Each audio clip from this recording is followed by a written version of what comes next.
Welcome to PullyMinistries audio Bible series. Today we're starting with the first book of the Bible, Genesis. The book of Genesis was traditionally compiled by Moses in the Sinai wilderness. It was written to encourage the early Israelites as they stood on the border, ready to enter Canaan, the land God had promised them. The content of this book would have been very significant to them. It would tell them why their ancestors went to Egypt, why their roaming nation was destined for another land, and why God had revealed himself to them in the wilderness. Genesis is not just the beginning of the Bible, it provides a foundation for the rest of the book.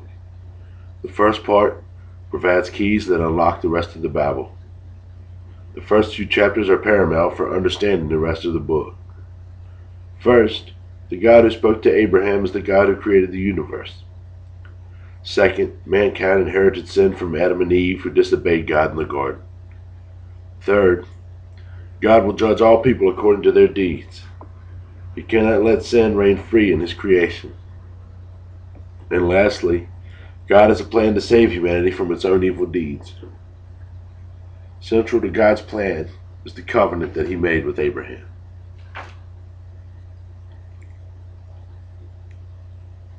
Book of Genesis. In the beginning, God created the heavens and the earth. The earth was formless and empty, and darkness covered the deep waters, and the Spirit of God was hovering over the surface of the waters. Then God said, "Let there be light," and there was light. And God saw that the light was good. Then he separated the light from the darkness. God called the light day, and the darkness night. And evening passed and morning came, marking the first day. Then God said, "Let there be a space between the waters, to separate the waters of the heavens from the waters of the earth." And that is what happened. God made the space to separate the waters of the earth from the waters of the heavens. God called the space sky. And evening passed and morning came, marking the second day. Then God said, "Let the waters beneath the sky flow together in one place, so dry ground may appear." And that is what happened. God called the dry ground land, and the waters seas. And God saw that it was good. Then God said, "Let the land sprout with vegetation, every sort of seed-bearing plant, and trees that grow seed-bearing fruit. These seeds will then produce the kinds of plants and trees from which they came." And that is what happened. The land produced vegetation, all sorts of seed-bearing plants, and trees with seed-bearing fruit. Their seeds produced plants and trees of the same kind, and God saw that it was good. And evening passed and morning came, marking the third day. Then God said, "Let great lights appear in the sky to separate the day from night. Let them mark off the seasons, days, and years. Let these lights in the sky shine down on the earth." And that is what happened. God made two great lights, the sun and the moon, the larger one to govern the day, and the smaller one to govern the night. He also made the stars. God set these lights in the sky to light the earth, to govern the day and night, and to separate the light from the darkness. And God saw that it was good. And evening passed and morning came, marking the fourth day.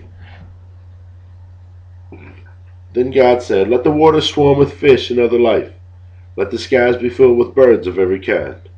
So God created great sea creatures and every living thing that scurries and swarms in the water, and every sort of bird, each producing offspring of the same kind. And God saw that it was good. Then God blessed them, saying, "Be fruitful and multiply. Let the fish fill the seas, and let the birds multiply on the earth." And evening passed and morning came, marking the fifth day. Then God said, "Let the earth produce every sort of animal, each producing offspring of its same kind, livestock, small animals that scurry along the ground, and wild animals." And this is what happened. God made all sorts of wild animals, livestock, and small animals, each able to produce offspring of the same kind. And God saw that it was good. Then God said, "Let us make human beings in our image, to be like ourselves. They will reign over the fish in the sea, the birds in the sky, the livestock, all the wild animals on earth, and the small animals that scurry along the ground." So God created human beings in his own image. In the image of God he created them. Male and female he created them. Then God blessed them and said, "Be fruitful and multiply. Fill the earth and govern it. Reign over the fish of the sea, the birds in the sky, and all the animals that scurry along the ground." Then God said, "Look, I have given you every seed-bearing plant throughout the land, and all the fruit trees for your food. And I have given you every green plant as food for all the wild animals, the birds in the sky, and the small animals that scurry along the ground, everything that has life." And that is what happened. Then God looked over all he had made, and he saw that it was very good.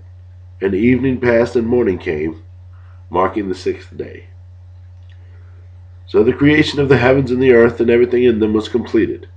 On the seventh day God had finished his work of creation, so he rested from all his work. And God blessed the seventh day and declared it holy, because it was the day when he rested from all his work of creation. This is the account of the creations of the heavens and the earth. When the Lord God made the earth and heavens, neither wild plants nor grains were growing on the earth. The Lord God had not yet sent rain to water the earth, and there were no people to cultivate the soil. Instead, springs came up from the ground and watered all the land. Then the Lord God formed man from the dust of the ground. He breathed the breath of life into the man's nostrils, and the man became a living person. Then the Lord God planted a garden in Eden in the east, and there he placed the man he had made. The Lord God made all sorts of trees grow up from the ground, trees that were beautiful and that produced delicious fruit. In the middle of the garden he placed the tree of life and the tree of the knowledge of good and evil. A river watered the garden and then flowed out of Eden and divided into 4 branches. The first branch, called the Pison, flowed around the entire land of Havilah, where gold is found. The gold of that land is exceptionally pure. Aromatic resin and onyx stone are also found there. The second branch, called the Gihon, flowed around the entire land of Cush. The third branch, called the Tigris, flowed east of the land of Assur. The fourth branch is called the Euphrates. The Lord God placed the man in the Garden of Eden to tend and watch over it. But the Lord God warned him, "You may freely eat of the fruit of every tree in the garden, except the tree of the knowledge of good and evil. If you eat its fruit, you are sure to die." Then the Lord God said, "It is not good for the man to be alone. I will make a helper who is just right for him." So the Lord God formed from the ground of all the wild animals and all the birds of the sky. He brought them to the man to see what he would call them, and the man chose a name for each one. He gave names to all the livestock, all the birds of the sky, and all the wild animals. But still there was no helper just right for him. So the Lord God caused the man to fall into a deep sleep. While the man slept, the Lord God took out one of the man's ribs and closed up the opening. Then the Lord God made a woman from the rib, and he brought her to man. "At last," the man exclaimed. "This one is bone from my bone, and flesh from my flesh. She shall be called woman, because she was taken from man." This explains why a man leaves his father and mother and is joined to his wife, and the two are united into one. Now the man and his wife were both naked, but they felt no shame. The serpent was the shrewdest of all the wild animals the Lord God had made. One day he asked the woman, "Did God really say to you, 'You must not eat the fruit from any of the trees in the garden'?" "Of course we may eat from the trees in the garden," the woman replied. "It's only the fruit of the tree in the middle of the garden that we are not allowed to eat. God said, 'You must not eat it or touch it, or if you do, you will die.'" "You won't die," the serpent replied to the woman. "God knows that your eyes will be opened as soon as you eat it, and you will be like God, knowing both good and evil." The woman was convinced. She saw that the tree was beautiful and its fruit looked delicious, and she wanted the wisdom it would give her. So she took some of the fruit and ate it. Then she gave some to her husband too, who was with her, and he ate it too. At that moment their eyes were opened, and suddenly they felt the shame of their nakedness. So they sewed fig leaves together to cover themselves. When the cool evening breezes were blowing, the man and his wife heard the Lord God walking about in the garden. So they hid from the Lord God among the trees. Then the Lord God called to the man, "Where are you?" He replied, "I heard you walking in the garden, so I hid. I was afraid because I was naked." "Who told you that you were naked?" the Lord God asked. "Have you eaten from the tree whose fruit I commanded you not to eat?" The man replied, "It was the woman who gave me the fruit, and I ate it." Then the Lord God asked the woman, "What have you done?" "The serpent deceived me," she replied. "That's why I ate it." Then the Lord God said to the serpent, Because you have done this, you are cursed more than all animals, domestic and wild. You will crawl on your belly, groveling in the dust as long as you live. And I will cause hostility between you and the woman, and between your offspring and her offspring. He will strike your head, and you will strike his heel." Then he said to the woman, "I will sharpen the pain of your pregnancy, and in pain you will give birth, and you will desire to control your husband, but he will rule over you." And to the man he said, "Since you listened to your wife and ate from the tree whose fruit I commanded you not to eat, the ground is cursed because of you. All your life you will struggle to scratch a living from it. It will grow thorns and thistles for you, though you will eat of its grains. By the sweat of your brow will you have food to eat, until you return to the ground from which you were made. For you were made from dust, and to dust you will return." Then the man, Adam, named his wife Eve, because she would be the mother of all who live. And the Lord God made clothing from animal skins for Adam and his wife. Then the Lord God said, "Look, the human beings have become like us, knowing both good and evil. What if they reach out, take fruit from the tree of life and eat it? Then they will live forever." So the Lord God banished them from the Garden of Eden, and he sent Adam out to cultivate the ground from which he had been made. After sending them out, the Lord God stationed mighty cherubim to the east of the Garden of Eden, and he placed a flaming sword that flashed back and forth to guard the way to the tree of life. Now Adam had sexual relations with his wife Eve, and she became pregnant. When she gave birth to Cain, she said, "With the Lord's help I have produced a man." Later she gave birth to his brother and named him Abel. When they grew up, Abel became a shepherd, while Cain cultivated the ground. When it was time for the harvest, Cain presented some of his crops as a gift to the Lord. Abel also brought a gift, the best of the firstborn lambs from his flock. The Lord accepted Abel and his gift, but he did not accept Cain and his gift. This made Cain very angry, and he looked dejected. "Why are you so angry?" the Lord asked Cain. "Why do you look so dejected? You will be accepted if you do what is right, but if you refuse to do what is right, then watch out. Sin is crouching at the door, eager to control you, but you must subdue it and be its master." One day Cain suggested to his brother, "Let's go out into the fields." And while they were in the field, Cain attacked his brother Abel and killed him. Afterward the Lord asked Cain, "Where is your brother? Where is Abel?" "I don't know," Cain responded. "Am I my brother's guardian?" But the Lord said, "What have you done? Listen, your brother's blood cries out to me from the ground. Now you are cursed and banished from the ground which has swallowed your brother's blood. No longer will the ground yield good crops for you, no matter how hard you work. From now on you will be a homeless wanderer on the earth." Cain replied to the Lord, "My punishment is too great for me to bear. You have banished me from the land and from your presence. You have made me a homeless wanderer. Anyone who finds me will kill me." The Lord replied, "No, for I will give a sevenfold punishment to anyone who kills you." Then the Lord put a mark on Cain to warn anyone who might try to kill him. So Cain left the Lord's presence and settled in the land of Nod, east of Eden. Cain had sexual relations with his wife, and she became pregnant and gave birth to Enoch. Then Cain founded a city which he named Enoch after his son. Enoch had a son named Irad. Irad became the father of Muhel. Muhel became the father of Methuselah. Methuselah became the father of Lamech. Lamech married two women. The first was named Ada, and the second was named Zillah. Ada gave birth to Jabal, who was the first of those to raise livestock and live in tents. His brother's name was Jubal, the first of all to play the harp and flute. Lamech's other wife, Zillah, gave birth to a son named Tubal-Cain. He became an expert in forging tools of bronze and iron. Tubal-Cain had a sister named Naamah. One day Lamech said to his wives, "Ada and Zillah, hear my voice. Listen to me, you wives of Lamech. I have killed a man who attacked me, a young man who wounded me. If someone who kills Cain is punished 7 times, then the one who kills me will be punished 77 times." Adam had sexual relations with his wife again, and she gave birth to another son. She named him Seth, for she said, "God has granted me another son in place of Abel, whom Cain killed." When Seth grew up, he had a son named Enosh. At that time, people first began to worship the Lord by name. This is the written account of the descendants of Adam. When God created human beings, he made them to be like himself. He created them male and female, and he blessed them and called them human. When Adam was 130 years old, he became the father of a son who was just like him, in his very image. He named his son Seth. After the birth of Seth, Adam lived another 800 years, and he had other sons and daughters. Adam lived 930 years, and he died.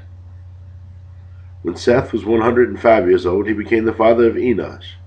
After the birth of Enosh, Seth lived another 807 years, and he had other sons and daughters. Seth lived 912 years, and then he died. When Enosh was 90 years old, he became the father of Kenan.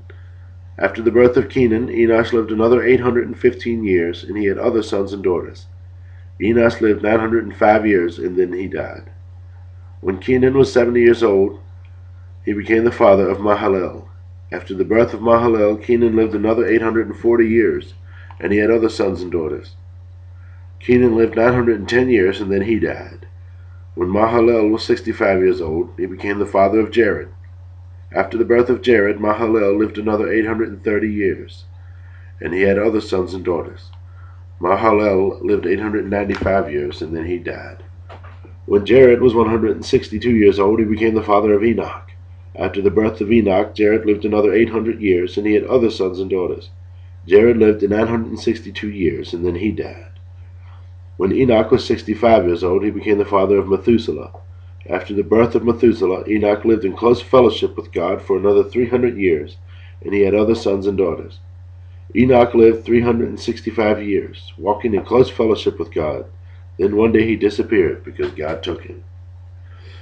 When Methuselah was 187 years old, he became the father of Lamech. After the birth of Lamech, Methuselah lived another 782 years. He had other sons and daughters. Methuselah lived 969 years, and then he died. When Lamech was 182 years old, he became the father of a son. Lamech named his son Noah, for he said, "May he bring us relief from our work and the painful labor of farming the ground that the Lord has cursed." After the birth of Noah, Lamech lived another 595 years, and he had other sons and daughters. Lamech lived 777 years, and then he died. By the time Noah was 500 years old, he was the father of Shem, Ham, and Japheth.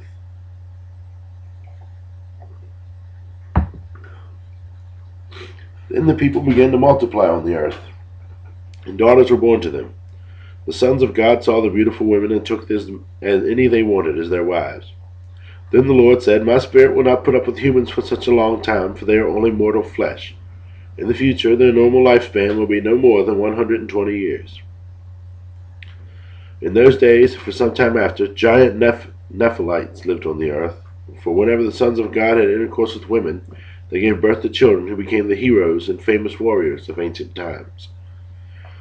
The Lord observed the extent of human wickedness on the earth, and he saw that everything they thought or imagined was consistently and totally evil. So the Lord was sorry he had ever made them and put them on the earth. It broke his heart. And the Lord said, "I will wipe the human race I have created from the face of the earth. Yes, I will destroy every living thing, all of the people, the large animals, the small animals that scurry along the ground, and even the birds of the sky. I am sorry I ever made them." But Noah found favor with the Lord. This is the account of Noah and his family. Noah was a righteous man, the only blameless person living on the earth at that time, and he walked in close fellowship with God. Noah was the father of 3 sons, Shem, Ham, and Japheth. Now God saw that the earth had become corrupt and was full with violence. God observed all this corruption in the world, for everyone on earth was corrupt. So God said to Noah, "I have decided to destroy all living creatures, for they have filled the earth with violence. Yes, I will wipe them all out along with the earth. Build an ark from cypress wood and waterproof it with tar, inside and out. Then construct decks and stalls throughout its interior. Make the boat 450 feet long, 75 feet wide, and 45 feet high. Leave an 18-inch opening below the roof and all the way around the boat. put the door on the side, and built 3 decks inside the boat, lower, middle, and upper. Look, I am about to cover the earth with a flood that will destroy every living thing that breathes. Everything on earth will die, but I will confirm my covenant with you. So enter the boat, you and your wife and your sons and their wives. Bring a pair of every kind of animal, male and female, into the boat to keep them alive during the flood. Pairs of every kind of bird and every kind of animal and every kind of small animal that scurries along the ground will come to you to be kept alive. And be sure to take on board enough food for your family and for all the animals." So Noah did exactly as God had commanded him. When everything was ready, the Lord said to Noah, "Go into the boat with all your family, for among all the people of the earth I can see that you alone are righteous. Take with you 7 pairs, male and female, of each animal I have approved for eating and for sacrifice, and take 1 pair of each of the others.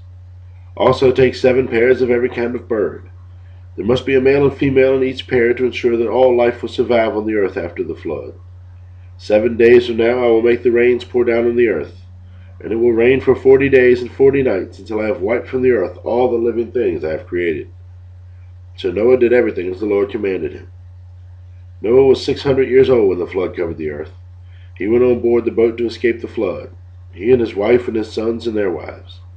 With them were all the various kinds of animals, those approved for eating and for sacrifice and those that were not, along with all the birds and small animals that scurry along the ground. They entered the boat in pairs, male and female, just as God had commanded Noah. After 7 days the waters of the flood came and covered the earth. When Noah was 600 years old, on the 17th day of the 2nd month, all the underground waters erupted from the earth, and the rain fell in mighty torrents from the sky. The rain continued to fall for 40 days and 40 nights. That very day Noah had gone into the boat with his wife and his sons, Shem, Ham, and Japheth, their wives. With them in the boat were pairs of every kind of animal, domestic and wild, large and small, along with birds of every kind. 2 by 2 they came into the boat, representing every living thing that breathes. A male and female of each kind entered, just as God had commanded Noah. Then the Lord closed the door behind them. For 40 days the flood waters grew deeper, covering the ground and lifting the boat high above the earth. As the waters rose higher and higher above the ground, the boat floated safely on the surface. Finally the water covered even the highest mountains of the earth, rising more than 22 feet above the highest peaks. All the living things on earth died, birds, domestic animals, wild animals, small animals that scurry along the ground, and all the people. Everything that breathed, that lived on earth and dry land died. God wiped out every living thing on the earth, people, livestock, small animals that scurry along the ground, and the birds of the sky. All were destroyed. The only people who survived were Noah and those with him in the boat, and the flood waters covered the earth for 150 days. But God remembered Noah and all the wild animals and the livestock with him in the boat. He sent a wind to blow across the earth, and the flood waters began to recede. The underground water stopped flowing, and the torrential rains from the sky were stopped. So the flood waters gradually receded from the earth. After 150 days, exactly 5 months from the time the flood began, the boat came to rest on the mountains of Ararat. 2.5 months later, as the waters continued to go down, other mountain peaks became visible. After another 40 days, Noah opened the window he had made in the boat and released a raven. The bird flew back and forth until the flood waters on the earth had dried up. He also released a dove to see if the water had receded and it could find dry ground. But the dove could find no place to land because the water still covered the ground. So it returned to the boat, and Noah held out his hand and drew the dove back inside. After waiting another 7 days, Noah released the dove again. This time the dove returned to him in the evening with a fresh olive leaf in its beak. Then Noah knew that the flood waters were almost gone. He waited another 7 days and released the dove again. This time it did not come back. Noah was now 601 years old. On the first day of the new year, 10.5 months after the flood began, the flood waters had almost dried up from the earth. Noah lifted back the covering of the boat and saw the surface of the ground was drying. 2 more months went by, and at last the earth was dry. Then God said to Noah, "Leave the boat, all of you, you and your wife and your sons and their wives. Release all the animals, the birds, the livestock, and the small animals that scurry along the ground, so they can be fruitful and multiply throughout the earth. So Noah and his wife and his sons and their wives left the boat. And all of the large and small animals and birds came out of the boat pair by pair. Then Noah built an altar to the Lord, and there he sacrificed as burnt offerings the animals and birds that had been approved for that purpose. And the Lord was pleased with the aroma and sacrifice, and said to himself, I will never again curse the ground because of the human race, even though everything they think or imagine is bent toward evil from childhood. I will never again destroy all living things. As long as the earth remains, there will be planting and harvest, cold and heat, summer and winter, day and night. Then God blessed Noah and his sons and told them, Be fruitful and multiply, fill the earth. All the animals of the earth, all the birds of the sky, all the small animals that scurry along the ground, and all the fish in the sea will look on you with fear and terror. I have placed them in your power. I have given them to you for food, just as I have given you grain and vegetables. But you must never eat any meat that still has the lifeblood in it. And I will require the blood of anyone who takes another person's life.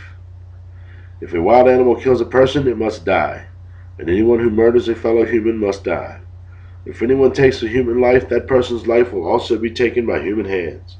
For God made human beings in his own image. Now be fruitful and multiply and repopulate the earth. Then God told Noah and his sons, I hereby confirm my covenant with you and your descendants, and with all the animals that were on the boat with you, the birds, the livestock, and all the wild animals, every living creature on earth. Yes, I am confirming my covenant with you. Never again will flood waters kill all living creatures. Never again will a flood destroy the earth. Then God said, I am giving you a sign of my covenant with you and all the living creatures for all generations to come. I have placed my rainbow in the clouds. It is the sign of my covenant with you and with all the earth.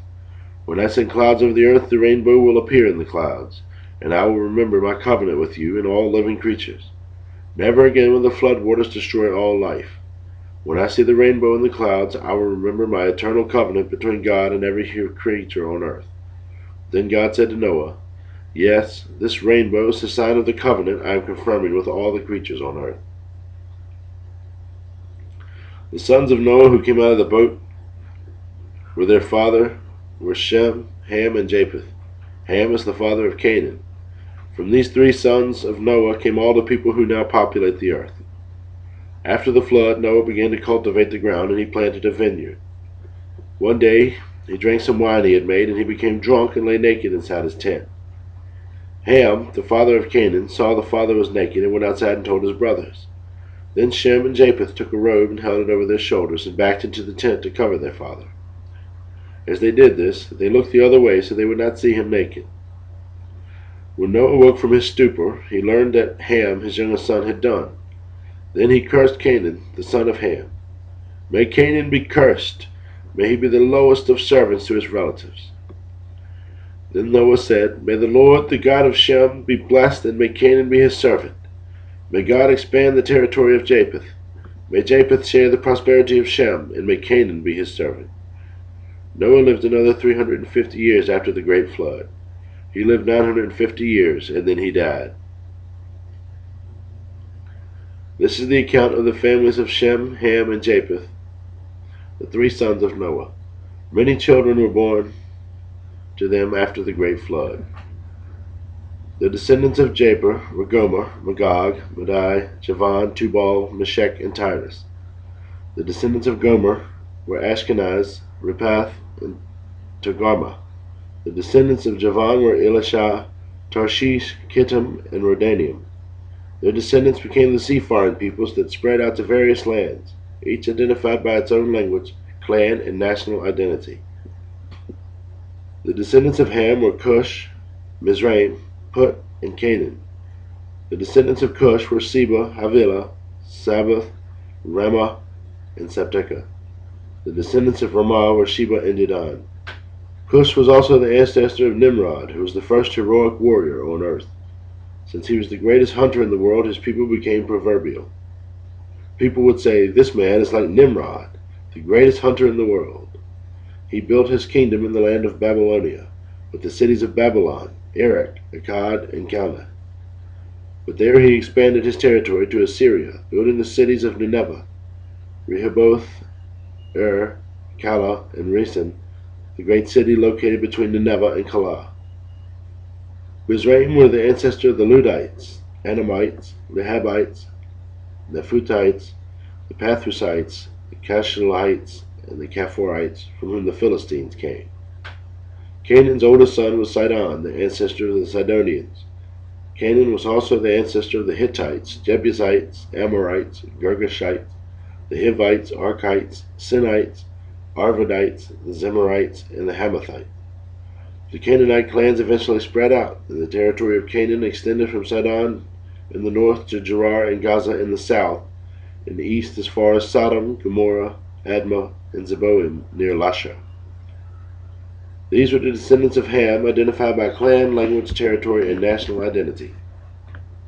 Sons were also born to Shem, the older brother of Japheth. Shem was the ancestor of all the descendants of Eber. The descendants of Shem were Elam, Ashur, Arphaxad, Lud, and Aram. The descendants of Aram were Uz, Hul, Gether, and Mash. Arphaxad was the father of Shelah, and Shelah was the father of Eber. Eber had 2 sons. The first was named Peleg, which means division, for during his lifetime the people of the world were divided into different language groups. His brother's name was Joktan. Joktan was the ancestor of Almodad. Sheleph, Hazarmaveth, Jerah, Hadoram, Uzel, Dikla, Obal, Abimel, Sheba, Ophir, Havilah, and Jobab. All these were the descendants of Joktan. The territory they occupied extended from Mesha all the way to Sephar and the eastern mountains. These were the descendants of Shem, identified by clan, language, territory, and national identity. These are the clans that descended from Noah's sons, arranged by nation, according to their lines of descent. All the nations of the earth descended from these clans after the great flood.